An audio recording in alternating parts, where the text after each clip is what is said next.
So identification of problem. Second one. Once you identify the problem, you are going to do groundwork on that problem. Okay.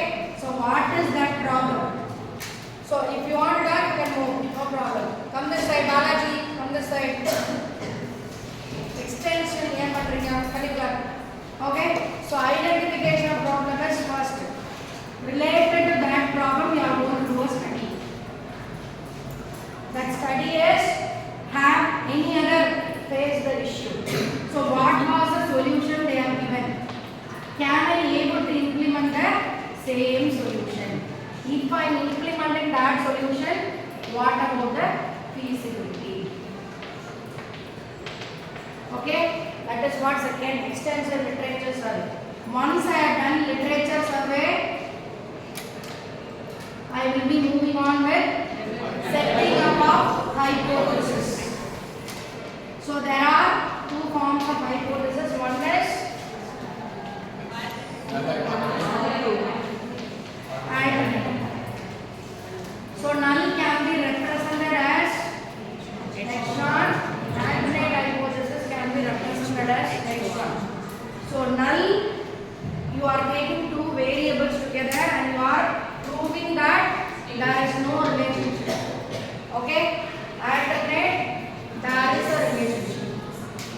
So any of two variables can be taken. Like you can take even one attribute, one variable. Attribute is called as performance. So there is a relationship between employee performance with respect to age. So age is a quantitative figure, variable. Performance is an attribute. That is attribute. That is qualitative in nature.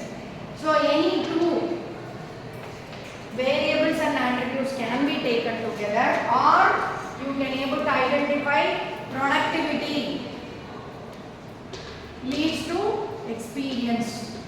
That is experience leads to productivity.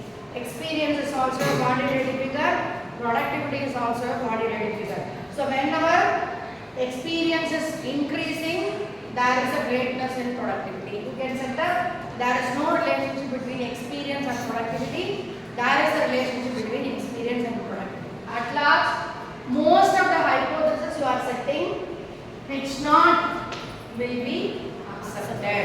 Right? So the value, calculated value is less than the tabulated 0.5. Then you can say that H0 is accepted. If it is more than H1 is accepted. So most of the case, there is no relationship between productivity and experience. Right? So that is what the hypothesis. So one is null, another one is alternate hypothesis. So you can test if it is a variable, there are parametric tests. Okay, parametric test whenever you are using mean. Okay, variance, then standard deviation, sigma. So if these quantitative figures are used, you can use parametric testing of hypothesis. Somehow you will be having non-parameters like attributes.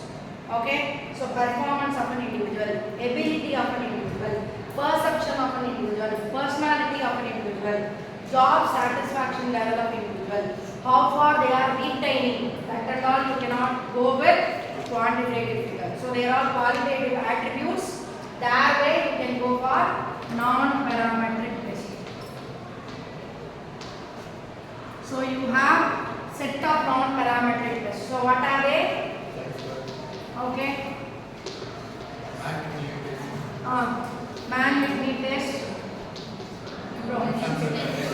rank, correlation, summarized test. Okay. So that and all will not be having any mathematical parameters. You cannot even calculate any mathematical figures or values. So that way you can go for statistical test, that is called non-parametric test. So all your parametric you can have standard deviation, ANOVA, okay, correlation, regression, then distribution, normal distribution. So these are the parameters I can have, right? So I can have a bell-shaped curve for normal distribution. From that I can able to cover how far the deviation is happening. So this is my origin. This can be considered as average. Okay. Right side, what is the deviation from the center of the axis? Left side minus. Okay. So plus or minus 1, plus or minus 2, plus or minus 3. Okay. So I can use any mathematical values. I can able to find out the outcome. Say for example, number of damages. I can go for normal distribution. Number of products damaged, number of errors, okay, number of defects or defective products. Right? 1000 products are produced, out of which 20 products are defective. Okay? Like these, I want to find out the number of defects. I can go for parametric list. Whereas non-parametric, what are the types of defects? I cannot concretely say that all 20 products will have the same type of defect. The defect type can be, say for example, there may be a hole, okay, in the final product, the 20 products, or size variation, that is specification variation.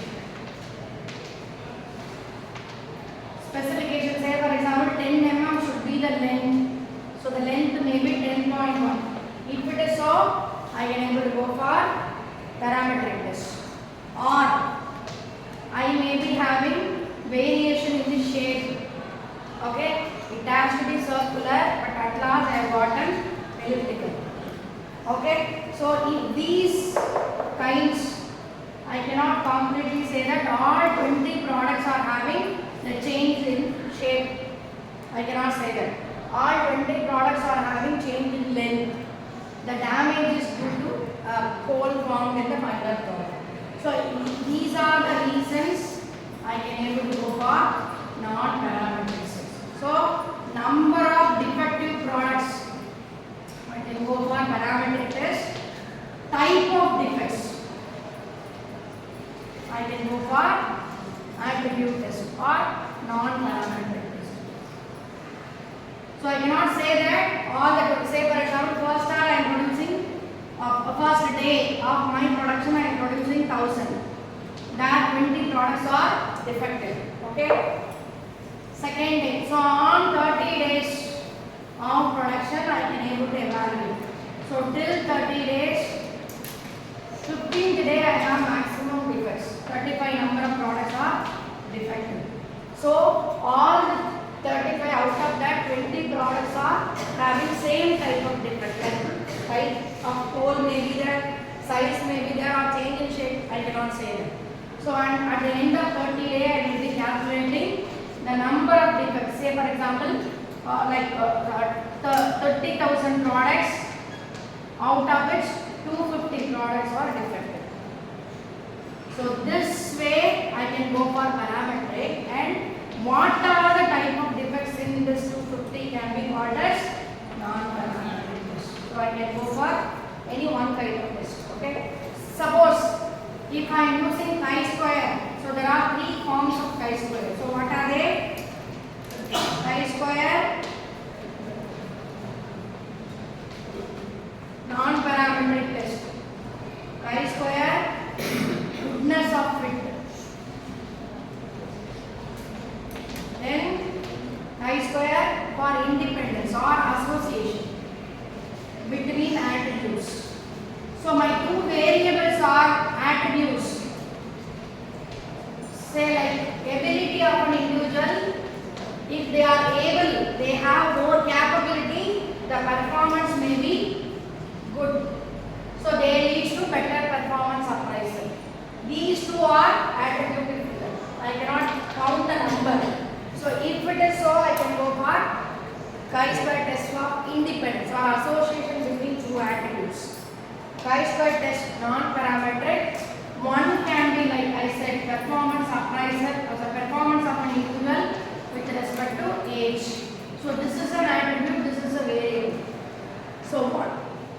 One can be an attribute, another can be a variable. There I can go for chi-square test of non-parametric.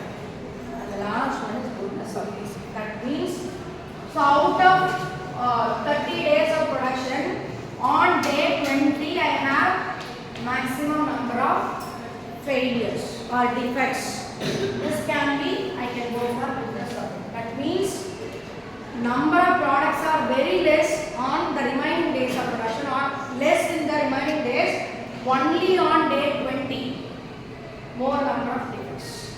So if I have a distribution like based on like a normal kind of distribution on day 20 excess number of defects.